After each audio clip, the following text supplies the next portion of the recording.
This video will show you how to install the Shot Timer program, which was downloaded when you installed Shot Master.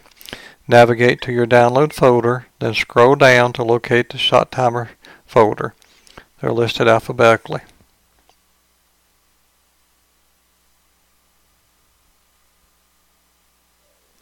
Once you locate the Shot Timer folder, double-click on it to open it.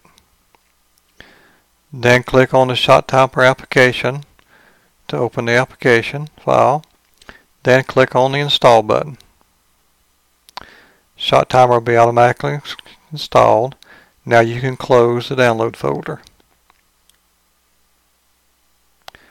You can use your left mouse button to click and drag the Shot Timer window to any desired location on your window screen. Simply let go of the left mouse button when you have the Shot Timer where you want it. You can close the Shot Timer by clicking on the red X in the top right corner.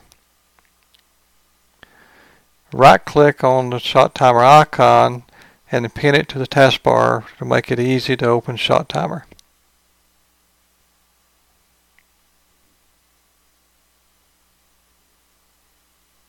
And Shot Timer icon has been added to your taskbar.